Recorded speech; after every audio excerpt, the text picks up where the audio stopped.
أعوذ بالله السميع العليم من الشيطان الرجيم. بسم الله الرحمن الرحيم. الحمد لله رب العالمين والصلاة والسلام على أشرف الأنبياء والمرسلين وأهل بيته الطيبين الطاهرين المعصومين. أما بعد فقد قال الله تبارك وتعالى في كتابه المبين وهو أصدق القائلين. أعوذ بالله من الشيطان الرجيم. بسم الله الرحمن الرحيم.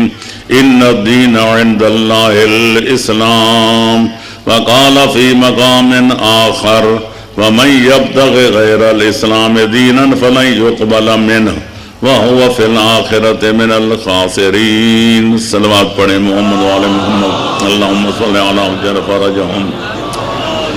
خالق کون و مقام کے فرمان واجب الاحترام کا ترجمہ اور حاصل مطلب یہ ہے کہ دنیا کے تمام ملل و مذاہب اور ادیان عالم میں سے جو دین خالق کون و مکان کا بنایا ہوا آخری الہامی ربانی اور قابل قبول دین ہے اور پسندیدہ دین ہے، اس کا نام اسلام ہے. لہذا جو شخص، جو قوم و قبیلہ اسلام کو چھوڑ کر کسی بھی اور دین و مذہب کو اختیار کرے گا، پہلے تو اس کا دین قبول نہیں کیا جائے گا، اور دوسرا قیامت والے دن، جزا و سزا والے دن اسے نقصان اٹھانا پڑے گا. صلوات پڑھیں محمد والے محمد کا. اللہم صلی علی محمد. جیسا کہ ابھی آپ سن چکے، سوالات زیادہ ہیں اور آج تقریباً اس سلسلے کی اختتامی مجلس ہے. کل تو انشاءاللہ صرف ذکر شہادت کیا جائے گا، تو میں کوشش کروں گا کہ جو پہلے میں سوا گھنٹہ تقریر کرتا ہوں، آج گھنٹے کے اندر بلکہ پون گھنٹے کے اندر اپنے بیان کو ختم کر کے آپ کے سوالات کے جواب کو زیادہ وقت دیا جائے، تاکہ وہ سوالوں کے جواب جن حضرات نے لکھی ہیں، خدا کرے ہمیں سوال بھی صحیح کرنے کا سلیقہ آتا ہو. آج ایک صاحب میں جب آ رہا تھا بھی جنگ سے ملتان کی طرف سے میرے پاس فون آیا، موبائل پہ سوال کیا کسی کرنے والے نے، بڑے دور سے کر رہا تھا، جناب مولا علی نے زیرہ بیچی تھی. میں نے کہا جی ہاں، حق مہر ادا کرنے کے لیے مولا نے زیرہ بیچی تھی. کہنے لگے خریدار کا نام کیا تھا؟ اب بتائیے، یہ ہماری قوم کا مزاج ہے. کوئی کہتے حضرت موسیٰ کا عصا کس لکڑی کا تھا، کوئی کہتے اس خریدار کا نام کیا تھا، کوئی کہتے فلانے کی نانی کا نام کیا تھا. تو بہرحال فکر ہر کس بقدر ہمت اوست.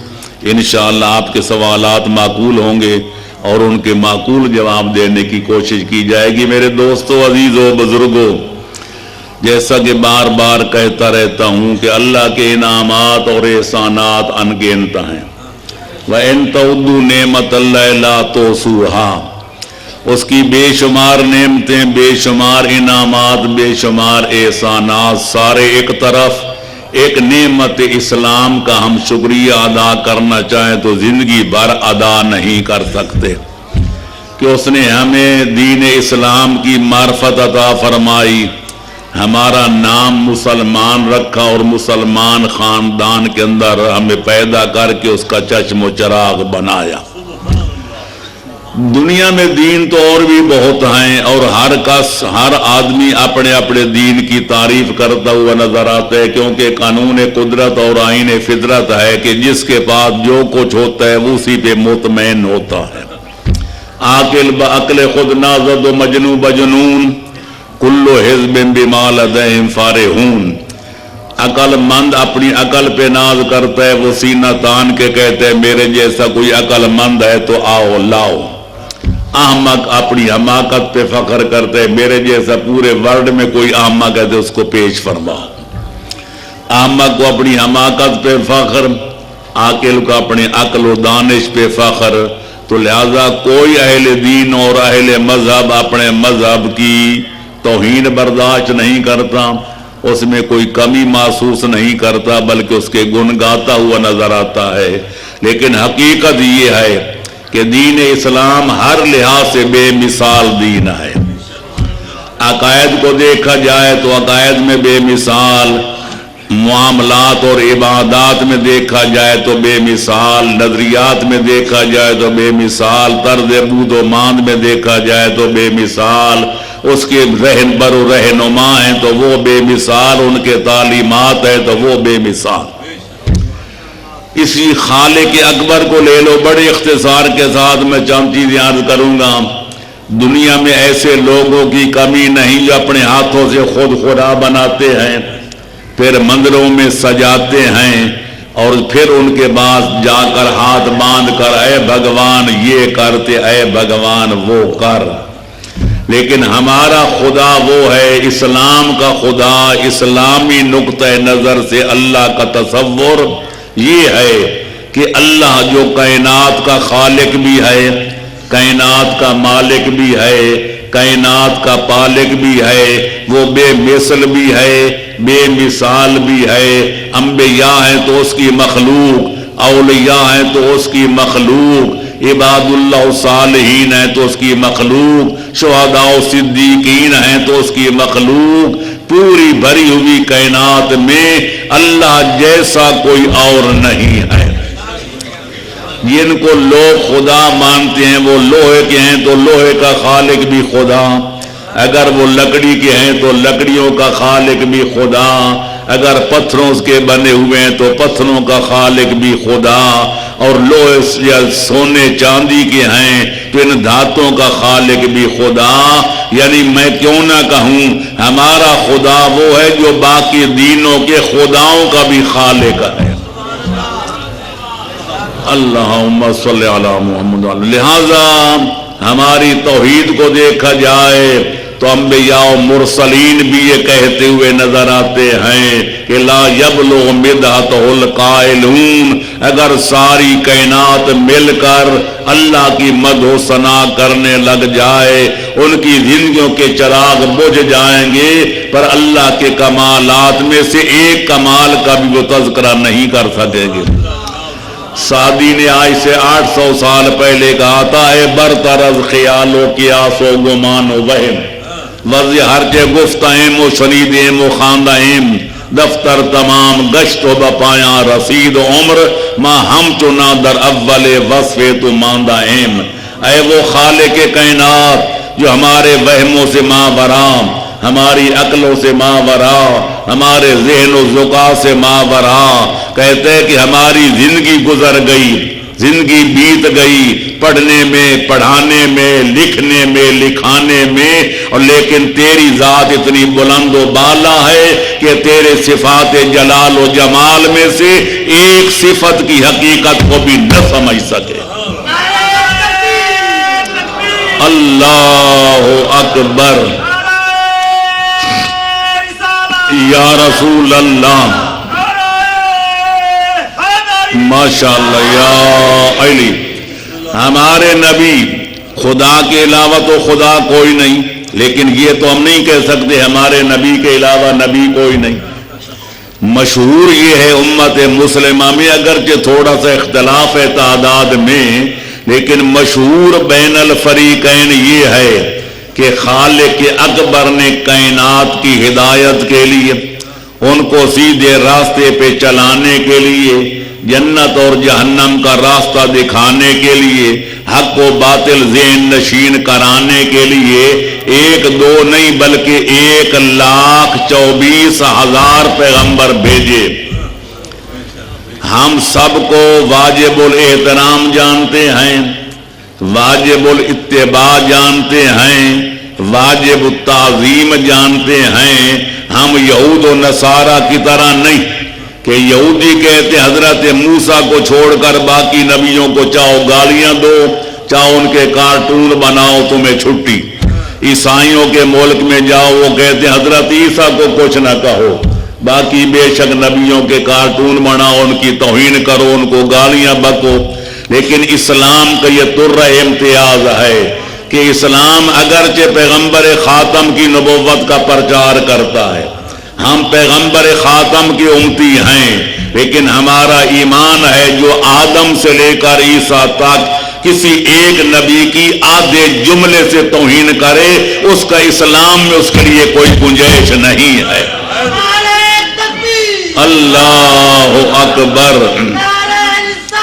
یا رسول اللہ، یا علی، اللہم صلی علی محمد وآل محمد۔ بے شک سارے نبی واجب الاحترام ہیں، واجب الاکرام ہیں، اللہ کے علم لدنی کے پڑھے ہوئے ہیں، معصومان الخطا ہیں، سب کچھ ہیں، لیکن اللہ نے ہمیں وہ نبی عطا فرمایا جو اسلام کا نبی ہے، وہ نبیوں کا بھی نبی ہے، جو اسلام، اللہم صلی علی محمد وآل محمد، جو اسلام کا رسول ہے وہ رسولوں کا بھی رسول ہے، وہ باقی صرف نبی ہیں، یہ سید الانبیاء بھی ہے، باقی صرف رسول ہیں، یہ سید المرسلین بھی ہے، باقی سارے نبی و رسول صرف نبی و رسول ہیں، ہمارا نبی و رسول خاتم الانبیاء والمرسلین بھی ہے۔ اللہم صلی علی محمد وآل محمد۔ اختصار مد نظر ہے، سفینہ چاہیے اس بحر بے قراں کے لیے، تو میں اجمالاً اتنا کہہ سکتا ہوں، اور اس میں مبالغے کی کوئی آلائش نہیں، اس میں کذب و افتراء کا کوئی نام و نشان نہیں، کہتا ہوں حق کے جھوٹ کی عادت نہیں مجھے، میں عرض کرتا ہوں آدم صفی اللہ سے لے کر حضرت عیسیٰ روح اللہ تک ایک کم 1,24,000 نبی و رسول اپنی عصمتوں، اپنی طہارتوں، اپنی عظمتوں، اپنی جلالتوں، اپنے علموں، اپنے عملوں، اپنے معجزوں، اپنے کرامتوں کے ساتھ اکٹھے ہو کے بھی آ جائیں اور وہ ایک طرف کھڑے ہوں، اور حسنین کا نانا، اکریم ختم رسالت کا تاجدار، عبداللہ اور آمنہ کا لال ان کے مقابلے میں دوسری صف میں کھڑا ہو جائے، میں رب اکبر کی قسم کھا کے کہتا ہوں سارے نبی مل کر بھی حسنین کے نانے کی برابری نہیں کر سکتے۔ ماشاء اللہ، یہ پیغمبر اکرم کے ساتھ انصاف تو نہیں شاہ صاحب؟ اللہ اکبر، یا رسول اللہ، یا علی، اللہم صلی علی محمد وآل محمد۔ مجھے ایک مقولہ یاد آ رہا ہے بعض لوگوں کا، نقل جو ہے میں ان کی نقل کا، ان کی صحت و سقم کا ضامن نہیں، لیکن کہا جاتا ہے کہ ہم شیعان علی نے توحید دے دی ہے اہل حدیث کو، کہ رسالت کی شان دے دی ہے بریلویوں کو، ہمارے پاس لے کے مولا علی بچے ہیں، کہ وہ بھی اس وقت تک جب مولا کی شجاعت بیان کی جائے یا مولا کی سخاوت بیان کی جائے تو پھر تو نعروں پہ نعرے لگتے ہیں، لیکن مولا کی عبادت کا ذکر آ جائے، زہادت کا ذکر آ جائے، پھر سروں پہ پرندے بیٹھ جاتے ہیں۔ ہاں، یا علی، شان رسالت عرض کر رہا ہوں، لوگ کہتے ہیں جی فلاں جو نبی اس کا یہ مقام، میں کہتا ہوں سارے واجب الاحترام، لیکن میں نے سوچ سمجھ کے کہا ہے، اور اپنی کتاب آسن الفوائد میں دلائل سے ثابت کیا ہے، قرآن و سنت سے ثابت کیا ہے، مسلمانوں کے اجماع سے ثابت کیا ہے کہ آدم سے لے کر عیسیٰ تک سارے نبی اپنی عظمتوں جلالتوں کے ساتھ اکٹھے ہو کر بھی عبداللہ اور آمنہ کے لال کی عظمت کی برابری نہیں کر سکتے۔ اللہ نے ہمیں نبی دیا تو وہ جو سارے نبیوں کا سید و سردار۔ اب آؤ ذرا ولایت اور امامت کے مسئلے پر بھی گفتگو ہو جائے۔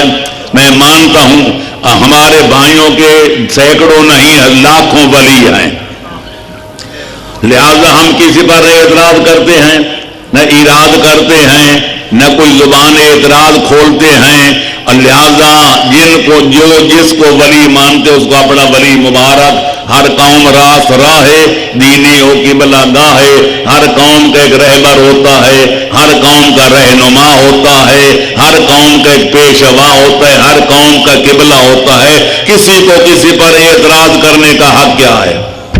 لیکن اتنا میں عرض کروں گا کہ ساری دنیا کے ولی ایک طرف، وہ ملتان والے ہوں یا ہندوستان والے ہوں یا پاکستان والے ہوں یا باقی ایران اور عراق اور افغانستان والے ہوں، پورے ورلڈ کے ولی ایک طرف کہ ہمارے علی ولی یا علی، ہم نے تو یہی دیکھا ہے مولا علی مولا ماشاءاللہ یا علی۔ میرے دوستو، اگر ہم مولا علی کو کہتے اللہ، یقیناً شرک ہوتا، لوگوں کو اعتراض کرنے کا حق تھا۔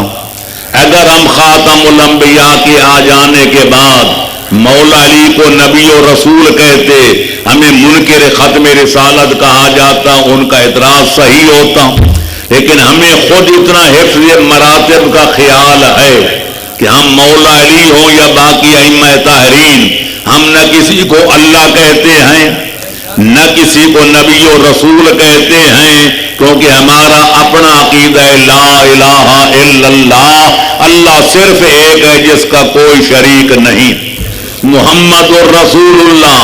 اب عرض کیا اکریم ختم رسالت کا تاجدار حسنین کا نانا ہے، ان کے بعد کسی نئے نبی کے آنے کی قیامت تک کوئی گنجائش نہیں۔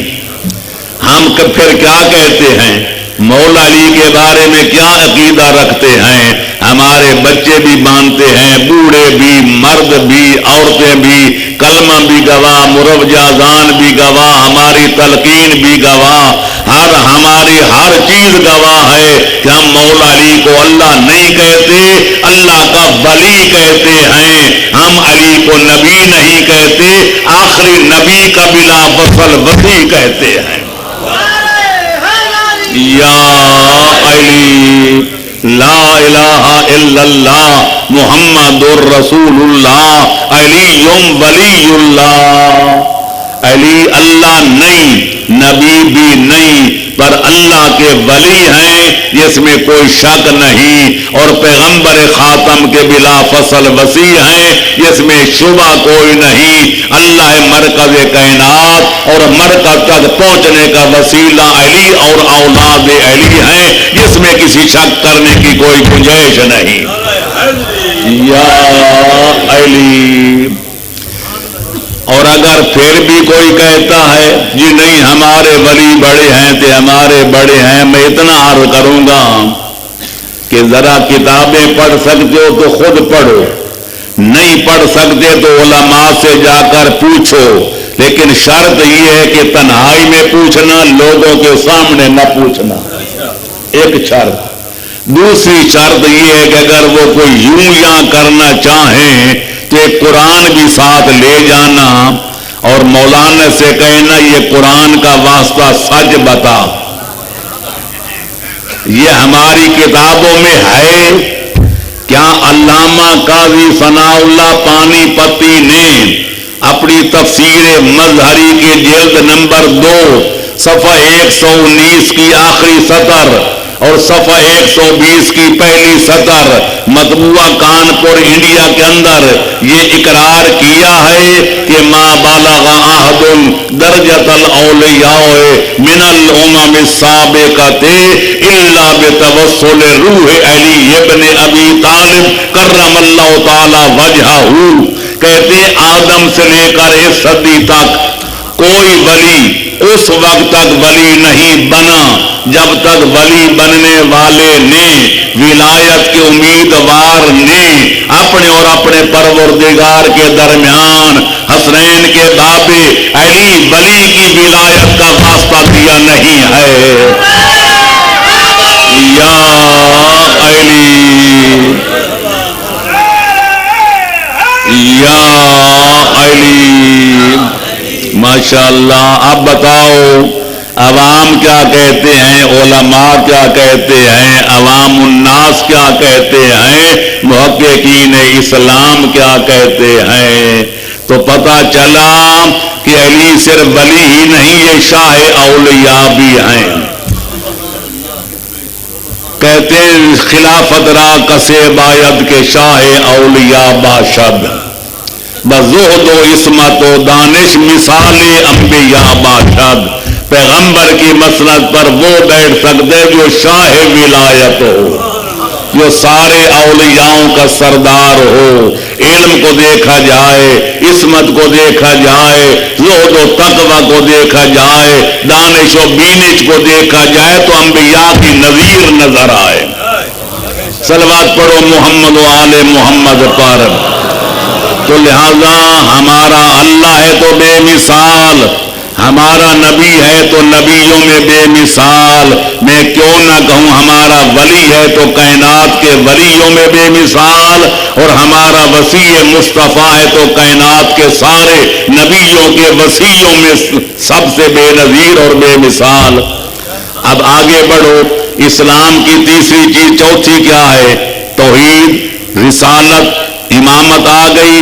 اب ہمارے مرکزی کتاب کیا ہے جو اسلام کا مرکز ہے، اسلام کا مصدر ہے، اسلام کا منبع ہے، اسلام کا محور ہے، جو اسلامی احکام کا مرکز ہے، وہ ہے قرآن۔ میں مانتا ہوں کہ اللہ نے پہلے بھی کئی کتابیں نازل کی، کئی صحیفے نازل کی، آدم کے صحیفے الگ ہو، جناب خلیل خدا کے صحیفے الگ ہو، جناب داؤد کی زبور الگ ہو، جناب موسیٰ کی تورات الگ ہو، جناب عیسیٰ کی انجیل الگ ہو، پر یہ بات تسلیم شدہ حقیقت ہے کہ جو کچھ اللہ نے سابقہ کتابوں میں اتارا تھا وہ سب کچھ قرآن کے اندر موجود ہے، اور قرآن میں وہ کچھ ہے جو سابقہ کتابوں میں نہیں ہے۔ قرآن کا دعویٰ ہے کہ لا رطب ولا یابس الا فی کتاب مبین، آسمان ہو یا زمین، کوئی خشک ہو یا تر، ما کان ہو یا ما یکون، کائنات کی کوئی ایسی شے نہیں جس کا ذکر قرآن مجید میں نہیں۔ لیکن اگر ہمیں وہ چیزیں نظر نہیں آتی، ہمارے معلومات میں وہ چیزیں نہیں آتی، تو اس کا لیے ہماری سوچ کا قصور ہے، ہماری عقل کا قصور ہے، ہمارے علم کا قصور ہے۔ قرآن کے حقائق کو سمجھنے کے لیے یا نبی کا ذہن درکار ہے یا علی بنی کا ذہن درکار ہے، جو انقلاب ہے، مرض انقلاب ہے، منافقت کی موت ہے، منافقت کی موت ہے۔ یا علی صادق آل محمد فرماتے ہیں کل شیء فی کتاب اللہ ولکن لا تبلغہ عقول الرجال، کائنات کی ہر خشک و تر کا ذکر قرآن میں موجود ہے، پر لوگوں کی عقلوں کی وہاں تک رسائی نہیں۔ لہذا قرآن اترا تھا، خالق اکبر نے اتارا تھا قلب مصطفیٰ پر، نزل بہ الروح الامین علی قلبک لتکون من المنذرین، اے میرے حبیب یہ قرآن میں نے اتارا ہے تیرے قلب مقدس پر۔ کیوں اتارا؟ لتبین للناس ما نزل الیہم، تاکہ تم کھول کر بتاؤ اور لوگوں کو سمجھاؤ کہ اللہ نے کیا نازل کیا ہے اور اللہ تم سے چاہتا کیا ہے۔ لیکن اگر کوئی سمجھتا ہے کہ پیغمبر اللہ نے قرآن اتار دیا، نبی نے بیان فرما دیا، لہذا سارے لوگ عالم علم قرآن بن گئے تھے، ایسا بھی نہیں۔ خالق فرماتے ثم اورثنا الکتاب الذین اصطفینا من عبادنا، پیغمبر اسلام کے بعد ہم نے عالم اسلام میں سے علم قرآن کا وارث ان کو منتخب کیا ہے جن کو ساری کائنات میں سے ہم نے چن لیا ہے۔ یہ آیت بتاتی ہے کہ ہر بندہ عالم علم قرآن نہیں، وہ کوئی خاص ہستیاں ہیں، کوئی ذوات قادسہ و مقدسہ ہیں جن کو خالق نے علم قرآن کی سعادت کے لیے کائنات میں سے منتخب کر لیا ہے۔ اب وہ کون ہیں؟ علماء سے پوچھا جائے، کوئی کسی بزرگ کا نام لے گا، کوئی کسی کا لے گا، کوئی کسی کے گن گائے گا، کوئی کسی کی مدح و ثنا فرمائے گا۔ میں کہتا ہوں یہ قیاسی مسئلہ نہیں، یہ ہمارے خیالات کے تانوں بانوں کا مسئلہ نہیں۔ یہ پوچھنا چاہیے اس ہستی سے کہ جس کے قلب مقدس پہ قرآن اترا تھا کہ یا رسول اللہ، آپ کے بعد اللہ نے کن کو علم قرآن کا وارث بنایا ہے؟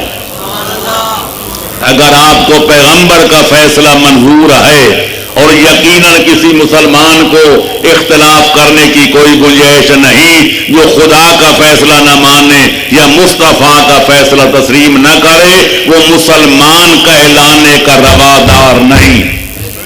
اور یہ میرا فتویٰ نہیں، قرآن کا فتویٰ ہے کہ ما کان لمؤمن ولا مؤمنۃ اذا قضى الله ورسوله امرا ان يكون لهم الخيرة من امرهم، کہ کسی مومن مرد یا مومنہ عورت کو اللہ فرماتے یہ حق نہیں ملتا، یہ حق نہیں پہنچتا کہ خدا کے فیصلے یا مصطفیٰ کے فیصلے کے بعد چوں کریں یا چراں کریں۔ اب اللہ نے فرمایا کہ میں نے علم قرآن کی وراثت کچھ مخصوص ہستیوں کے حوالے کی ہے۔ آپ پیغمبر سے پوچھتے ہیں کہ وہ ہستیاں کون ہیں؟ تو میرے دوستو، عزیزو، بزرگوں، پورا عالم اسلام کا اتفاق ہے کہ پیغمبر اکرم نے ایک بار نہیں کئی بار فرمایا تھا کہ انی تارک فیکم الثقلین کتاب اللہ و عطرتی اہل بیتی، میں دنیا سے جا رہا ہوں پر تمہاری ہدایت کے لیے، تمہیں صراط مستقیم پر چلانے کے لیے، تمہیں گمراہیوں سے بچانے کے لیے، تمہیں جاگیر جنت کا پٹا دلوانے کے لیے، تمہیں جہنم کے شعلوں سے بچانے کے لیے دو عظیم الشان اور گراں قدر چیزیں چھوڑ کے جا رہا ہوں۔ یا رسول اللہ ذرا بتائیں وہ دو چیزیں کون سی ہیں؟ فرمائے ایک اللہ کی کتاب ہے جسے قرآن کہا جاتا ہے، اور دوسری میری اطرت اہل بیت ہے جسے علی اور اولاد علی علیہ السلام کہا جاتا ہے۔ یا علی، تو لہذا قرآن کے علم کو سمجھنے کے لیے یا نبی کا علم و ادراک درکار ہے یا علی اور اولاد علی کا علم و عمل درکار ہے، کیونکہ یہ قرآن ناطق ہیں، وہ قرآن صامت ہے۔ جو قرآن میں لکھا ہوا ہے وہ علی اور اولاد علی کے کردار میں بولتا ہوا قرآن نظر آتا ہے۔ صلوات پڑھے محمد و آل محمد پر، اللہم صلی علی محمد۔ تو نتیجہ یہ نکلا کہ ہماری کتاب ہے تو وہ بھی بے مثال، ذالک الکتاب لا ریب فیہ۔ اللہ فرماتے قرآن کی صداقت میں، حقانیت میں کوئی شک و شبہ نہیں۔ اگر کوئی شک کرے گا، کوئی شبہ کرے گا، وہ خود دین سے خارج ہو جائے گا۔ قرآن نہ مشتبہ ہوگا نہ قرآن مشکوک ہوگا۔ صلوات پڑھے محمد و آل محمد پر۔ آؤ آگے بڑھیں۔ جب وہ ہمارا خدا بھی بے مثال خالق ہونے کے لحاظ سے، پیغمبر بے مثال اللہ کے نبیوں میں سے، علی بے مثال اللہ کے ولیوں وصیوں میں سے، قرآن بے مثال اللہ کی ساری کتابوں میں سے، اب دیکھنا یہ کہ ہم خود کیا ہیں۔ ضرورت اس بات کی ہے، بڑے اختصار کے ساتھ میں جلدی پھینک سے کام لے رہا ہوں۔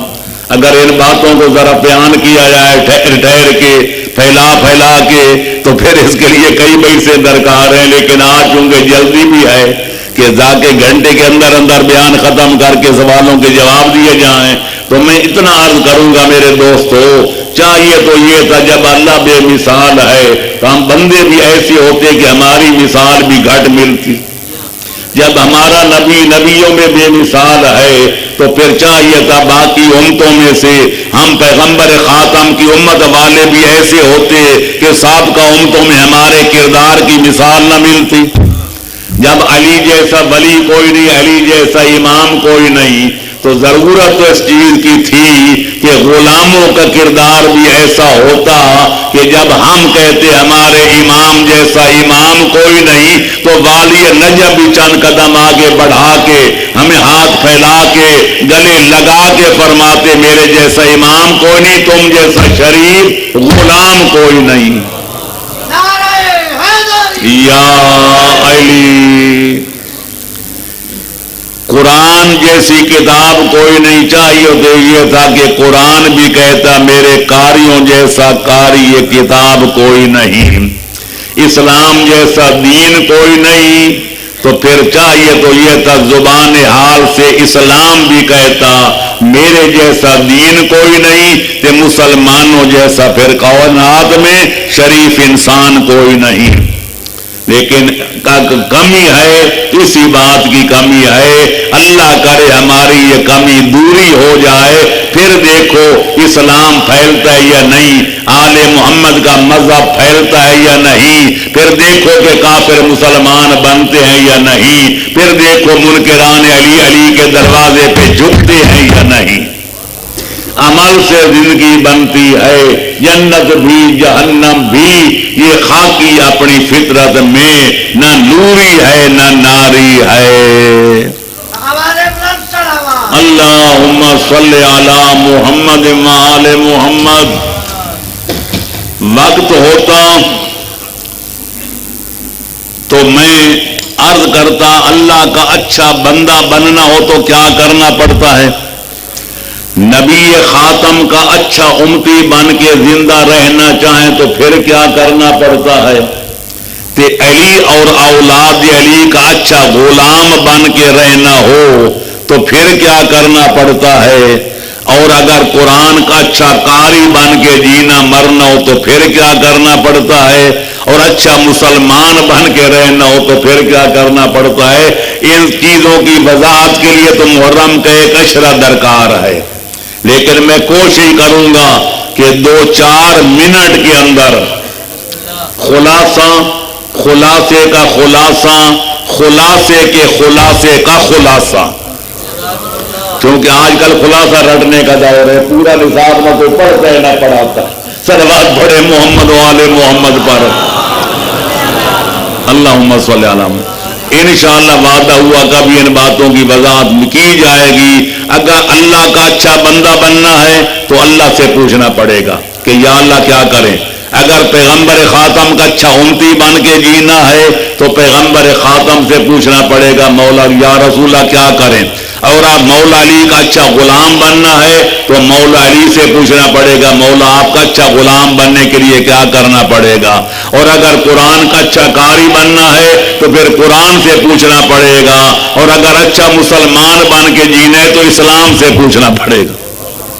یہ بڑا طویل و عریض مضمون ہے، پر میں بڑے اختصار کے ساتھ کہوں گا۔ اللہ فرماتا ہے وعباد الرحمن الذین یمشون علی الارض ہونا واذا خاطبهم الجاہلون قالوا سلاما۔ میرا اچھا بندہ بننا ہے تو 2 کے 2 کام کر لو۔ یا اللہ فرماتے میرا اچھا بندہ بننا ہے تو میری بندگی بجا لاؤ، جو اللہ کی بندگی نہیں بجا لاتا وہ بندہ نہیں، وہ گندا ہے۔ انڈا اچھا ہو تو پھر کھایا جاتا ہے، آج 10-10 روپے 12 تک ایک انڈا پہنچ گیا، خرید کے لاتے ہیں تو بڑے مزے لے کر کھاتے ہیں، کہ وہ 10-12 روپے خرید کر لائیں کہ انڈا گندا نکل آئے، گندی نالی میں ڈال دیا جاتا ہے۔ بندہ بھی اگر بندہ ہے تو جنت کا حقدار ہے، کہ اگر گندا بن جائے تو پھر جہنم میں پھینک دیا جاتا ہے۔ چپ کیوں کر گئے آپ، تو سارے بندے بیٹھے ہیں انشاءاللہ۔ اللہم صلی علی محمد وآل محمد۔ لہذا پہلی صفت اللہ کا اچھا بندہ بننا ہے تو بندگی بجا لانی پڑے گی۔ کہ دوسری علامت فرماتے ہیں میرے بندے وہ ہوتے ہیں جو تکبر کر کے سر اونچا کر کے نہیں چلتے، مٹک کے نہیں چلتے، منکدر المزاج ہوتے ہیں کہ اگر ان سے کوئی لڑنا چاہے، کوئی الجھنا چاہے، وہ سلام کر کے آگے چلے جاتے ہیں۔ بابا لڑنے کے لیے کوئی اور بندہ اپنے جیسا ڈھونڈ، ہمارے پاس لڑائی بھڑائی کا وقت نہیں ہے۔ تو پتہ چلا اللہ کے بندے متکبر نہیں ہوتے، سلوجو ہوتے ہیں، وہ نہ لڑاکی ہوتے ہیں نہ بیڑاکی ہوتے ہیں، تو لوگوں کے ساتھ نہ جنگ و جدال کرتے ہیں نہ قتل و قتال کرتے ہیں۔ یا رسول اللہ آپ کا اچھا امتی بننا ہو تو کیا کرنا پڑے گا؟ فرماتے ہیں دو کے دو کام، ایک زبان پر کنٹرول کر لو، کسی کو اذیت نہ پہنچاؤ، ہاتھوں پر کنٹرول کرو، کسی بندے کو تکلیف نہ پہنچاؤ۔ المسلم من سالم المسلمون من یدہ و لسانہ، یا امیر المومنین ہم آپ کے حبدار ہیں، آپ کی مد و ثنا کرتے ہیں، قصیدے پڑھتے ہیں، فضائل سن کر نعرے لگاتے ہیں، تو مولا آپ کا اچھا شریف غلام بننا ہو تو کیا کرنا پڑے گا؟ مولا فرماتے ہیں دو کے دو کام، ایک نماز کو وقت فضیلت کے ادا کرنا پڑے گا، دوسرا اپنے غریب بھائیوں کے ساتھ تعاون کر کے آپ اچھی خوراک کھاؤ تو ان کو بھی کھلاؤ، آپ مرغے چرغے اڑائیں کہ بھائی کے گھر میں دال مسور بھی نہ پکے کہ تمہیں علم بھی ہو تے پرواہ نہ کرو، پھر تم میرے محب کہلانے کے حقدار نہیں۔ یا علی بے اقامت الصلاۃ علی افضل اوقاتہا وبمواساۃ بالمال مع اخوان بالمؤمنین، میرا اچھا غلام بننا ہے تو میری طرح وقت فضیلت پہ نماز پڑھا کرو، کہ غریب بھائیوں کے ساتھ تعاون کیا کرو، اس لیے کہ انسانیت نام ہی اسی چیز کا ہے کہ بنی نوع انسان کے ساتھ ہمدردی کا مظاہرہ کیا جائے۔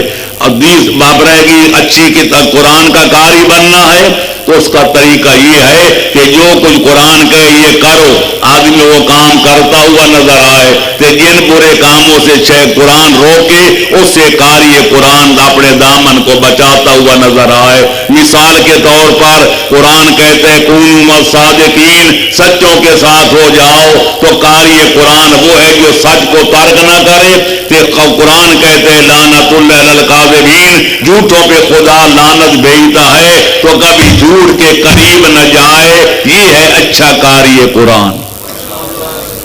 صلوات پڑھو محمد و آل محمد پر۔ کہ اچھا مسلمان کون ہے؟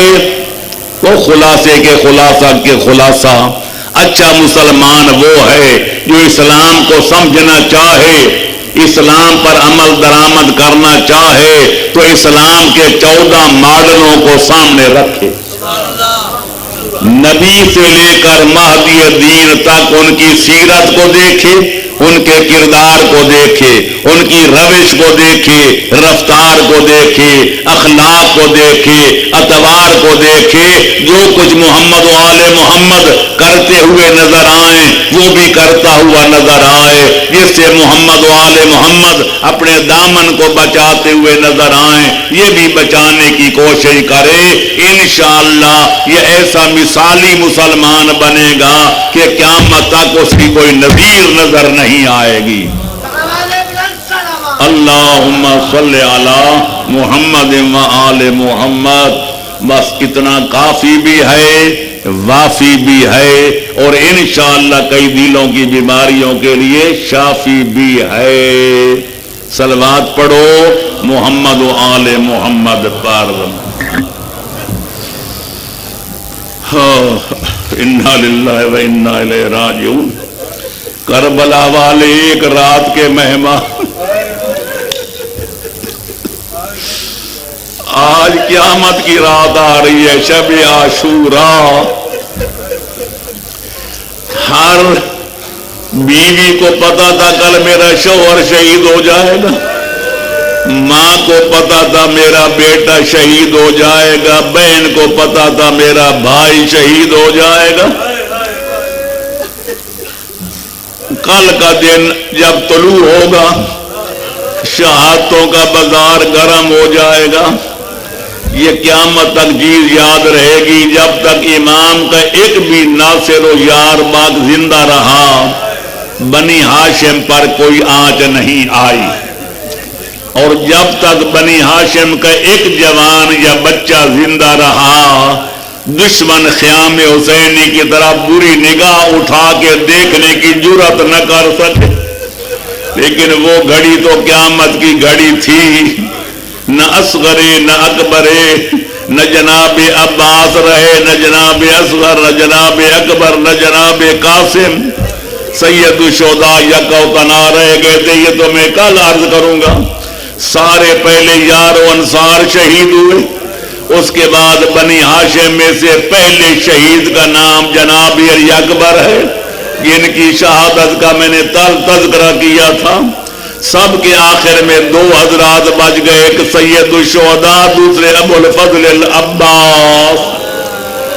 جناب امام کی بے کسی اور بے بسی دیکھ کر، اطفال خرسال کی شدت پیاس دیکھ کر، پردگیان عصمت کی پریشانی دیکھ کر، جناب عباس سامنے آ کر کرتے ہیں، یا اخی حل من لی من رخصت، بھائی جان مجھے مرنے کی اجازت ہے۔ یہ سننا تھا کہ سید الشہداء نے زارو قطار رونا شروع کر دیا۔ فرمایا عباس تمہیں پتہ نہیں کہ انت صاحب لوائی، تو میرا علم بردار ہے، اور جب کسی فوج کا علم بردار ہی نہ رہے تو پھر باقی کیا بچتا ہے۔ جناب شہزادہ نے عرض کیا بھائی جان مجھ سے بچوں کی آواز آتش نہیں سنی جا سکتی۔ اسی اثنا میں جب دونوں بھائی بات کر رہے تھے، امام پس و پیش کر رہے ہیں، جناب سقائے آل محمد اصرار کر رہے کہ خیموں سے العطش کی آوازیں گونجنے لگی۔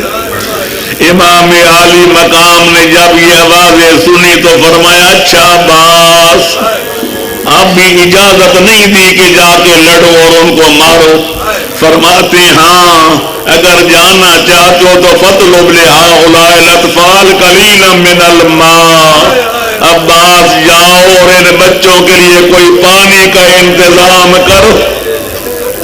جناب ابو الفضل العباس سقائے آل محمد نے مشکیزہ بازو پہ کاندھے پہ لٹکایا، ایک ہاتھ میں تلوار، دوسرے ہاتھ میں علم، جناب کائنات کے بہادر ترین شجاع علی ولی کی وراثت شجاعت کے وارث ابو الفضل العباس نے جب میدان کارزار کی طرف قدم بڑھایا اور دشمنوں کو پتہ چلا یہ پانی لینے کے لیے جا رہے ہیں، تو 5000 کا لشکر جرار درمیان میں آ کر سد راہ بن گیا کہ ہم پانی کا قطرہ بھی حسین کے خیمے میں نہیں پہنچنے دیں گے۔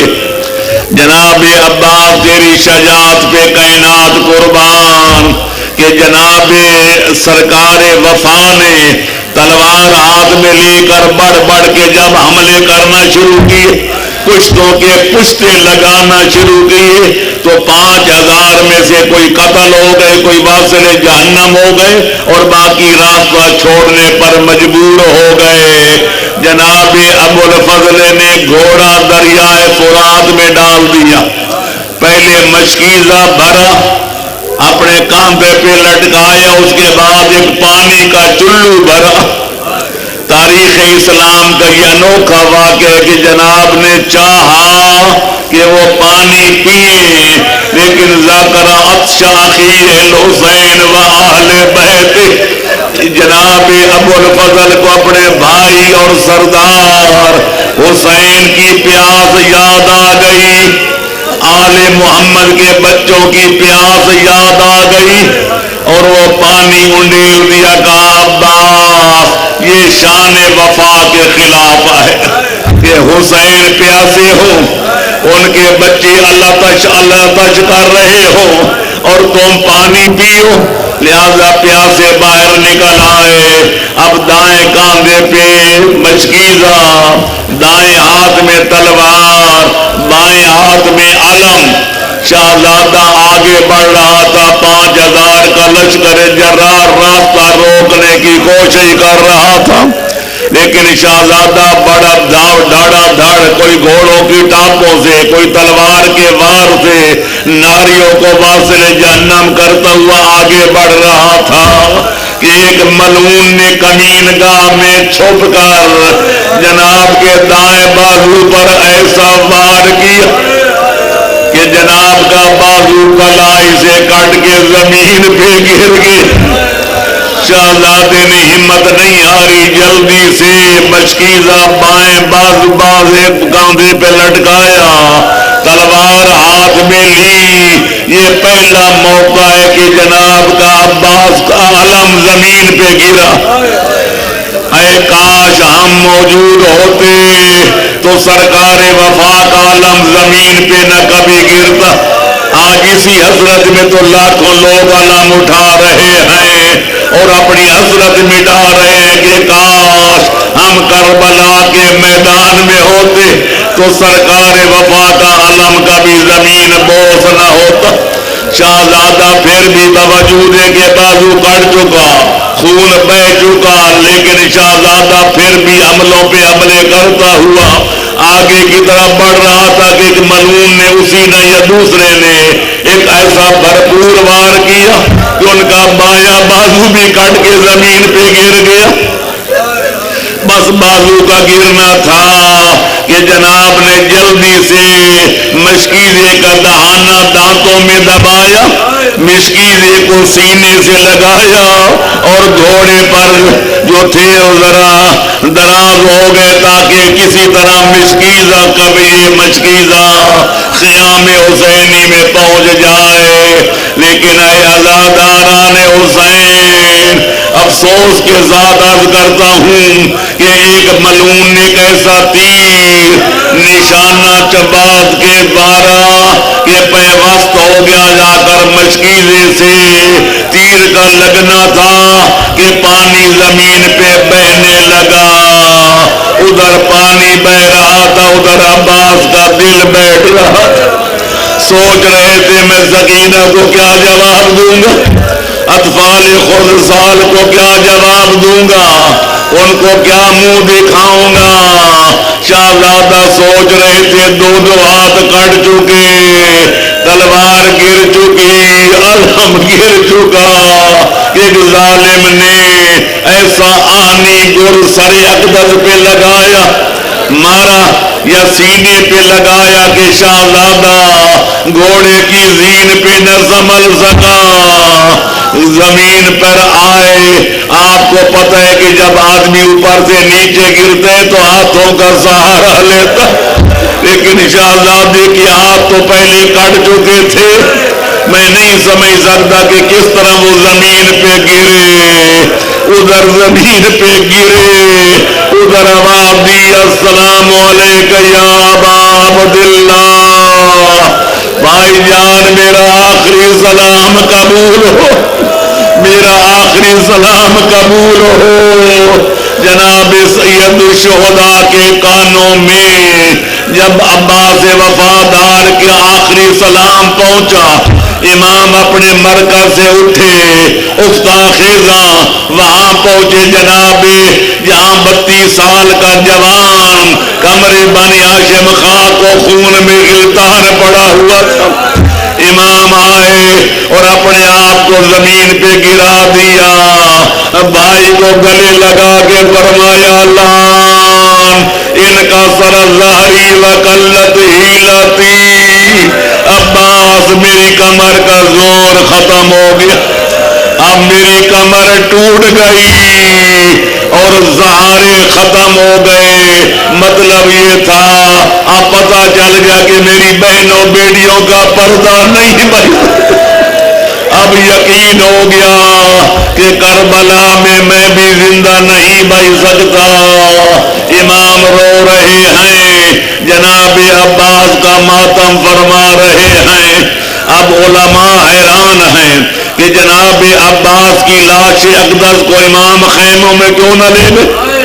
جناب علی اکبر کی لاش میں نے کل عرض کیا تھا وہ شہزادے بنی ہاشم کے اٹھا کر لے گئے تھے، لیکن امام مجبور ہیں، جناب اکبر کی شہادت نے نور بصر ختم کر دی، سرکار وفا کی شہادت نے کمر کا زور ختم کر دیا۔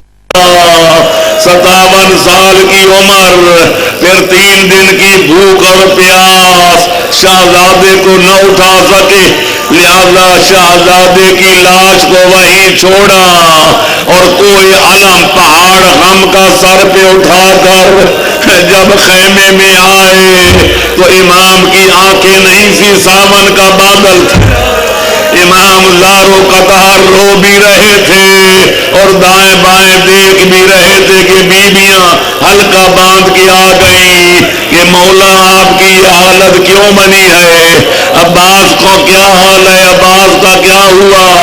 بس یہ سننا تھا کہ میرے مولا کے بندے غم ٹوٹ گئے، اور زیادہ گریا و بکا فرما کے فرمایا کہ ظالموں نے، ملعونوں نے جناب وفا سرکار وفا کو شہید کر دیا اور خاک و خون میں غلطان کر دیا۔